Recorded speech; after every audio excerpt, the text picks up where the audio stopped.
Hey there guys, Rick here and welcome to another episode of The Practice Room. Welcome to my practice room.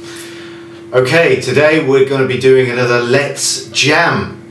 I hope you enjoyed the last one. The general consensus was that you guys did, so I thought it's about time I did another episode of Let's Jam. So I'm going to be using a backing track that comes from one of my lesson downloads from my website.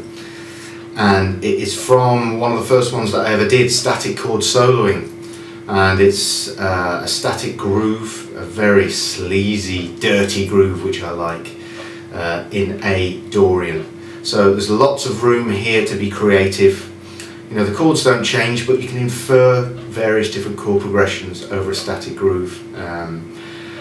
I'm not going to go into it here, but there's lots of ways that you can approach it, and there's lots of stuff in the lesson, the static chord soloing lesson, so please do check it out. If you dig the backing track, there's another, there's 5 backing tracks altogether in a similar kind of vein, but there's lots of stuff about how you can solo over static chord vamps, and lots of stuff to get your teeth into, so make sure you check it out. So I'm going to be using track number 3, backing track number 3 out of the 5. I remember jamming this distinctly with Jack Gardner. Had some great times with Jack jamming on this track. So let's get to it. As always, I'm just going to slam it on and I'll do a solo and I'll leave a gap, you do a solo. I'll try and keep the solo parts, my solo part short. But try and concentrate on the motifs that I play, and you know, so that we can kind of, well, it's going to be difficult for me to play off you because I haven't got a clue what you're going to be doing, but try and pick up on some of the rhythmic motifs and melodic motifs and the ideas that I'm playing, and use that to help you create your solo.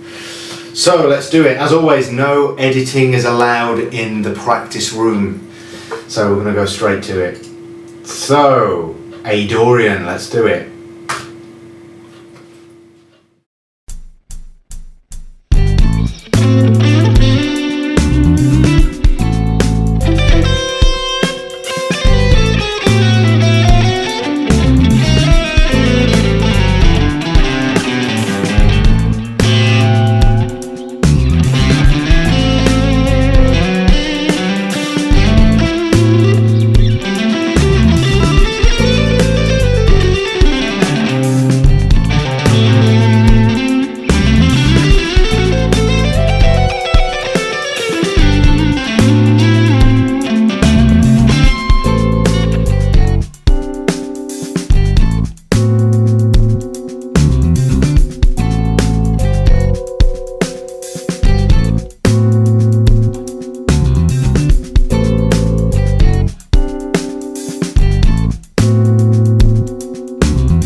Okay, there we go. Another Jam With episode. I hope you guys enjoyed it. Be sure to check out the Static Chord Soloing package on my website, because there's tons of different things in there in terms of giving you ideas how to play over static grooves, doing outside kind of sounds using lots of different scales and melodic minor stuff, diminished stuff, all sorts of stuff. So please do check it out. Hope you enjoyed this episode of the Practice Room, and I will catch up with you guys next episode. Take care.